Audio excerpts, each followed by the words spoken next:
Talaga namang walang pagsisidla ng kaligayahan ang tagahanga ng Kim Pao matapos makita ang post ng aktor na si Paolo Avellino sa kanyang social media account. Sa post ng aktor ay litrato naman ito ng kasal at may pa-hashtag pa na not too soon. Talaga namang kinabahan naman ang ilang fans.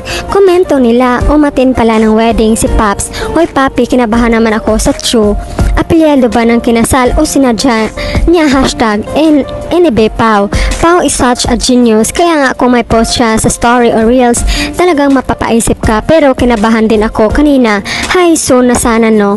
Baka next year sila na si Pao Pao na talaga. Not too soon means mapapalitan na ang true ng Avellino. I manifest not too soon kasi Avellino na soon. Pwede talaga sa kanila ng hashtag nila na bride and groom.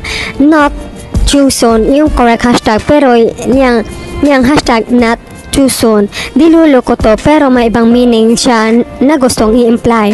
Hindi na true soon, tie or not in a true soon. Wow, grabe naman.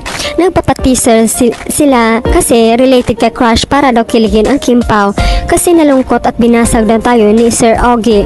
Nung kasal naman ni Angeline, nag-attend din siya, hindi naman nag-story sa IG ng pics o video. True and soon last name ng bride and groom. Friend ni Pao si bride with his exes but nasa Australia na isang ex. Check nyo na lang if yung isang ex nandun din sa event. But I think wala.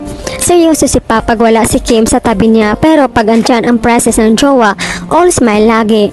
Pa, sinadya mo ba yung pa-hashtag mo? Iba yung sayo may sarili daw kasi siyang true. Ilang sandali nagpost ulit si Paolo. Ang dinagdagan na ng ang not ng K ang not. Parang nililito na aktor ang mga netizens. Chika nila, kung napansin mo man na mali ang hashtag mo, utang na loob. Huwag mo na baguhin ha, masaya na kami. Kung sinadya mo na maliin, edi mas masaya kami. Bottom line, walang magdidelete ng IG story. Okay, thank you, correct, wala nang bawian ng IG story o ng hashtag. I remember Paolo saying that he loves to play mind games. Kahit lituhin niyo pa tayo, gets pa rin natin. Same lang din ang gusto niyang i-convey sa atin. Si Kim pa rin tinutukoy niya. Hindi na siya true soon kasi maging Avellino na siya. True will tie the knot soon. Tsaka pwede na rin naman wala na siyang hashtag dyan. Congrats na lang sa newlywed kaso may pa-hashtag talaga siya. Nanundo pa siya ng kilig. Mas declarative, affirmative lang po yung second hashtag. Isa lang din papunta hashtag niya sa simbahan. Therefore, I conclude same. Kala niya mahina ang Kim Pao me. Ganun pa rin yun Pao. Nalin lang tayo ni Paugie, Daphne Chu at Harold Soon pala yung kinasal.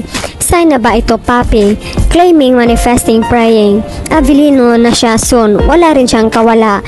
Kasi if susundin niya yung hashtag na hashtag not too soon, isipin rin natin na matali na siya kay Kim Too Soon.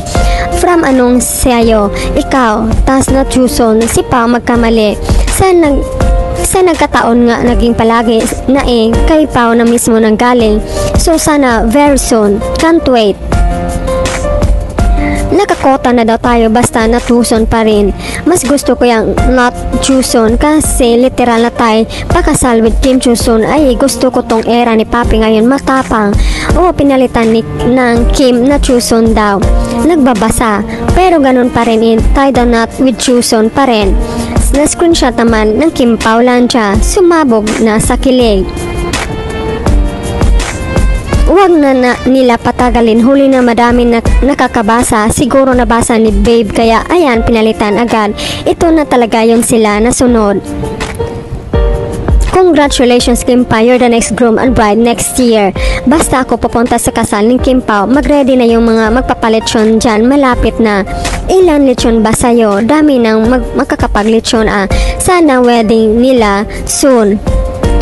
Todo na to. Malapit na daw na Chuson, abang-abang na Kim Pao fans, madami kami nag-abang sa kasal niyo ni Kim. Kung ano man yan Pao, basta support lang kami Kim Pao. Tie do not miss getting married, baka malapit na mag-asawa ang Kim Pao, kasi soon means malapit na. Ilang taon na akong di umiinom, pag kinasal ang Kim Pao ay magsiselebrate talaga ako. Kampay. Di na kailangang umamin pa, alam na talagang lahat kayo na natuson sa nga hashtag, itali mo na.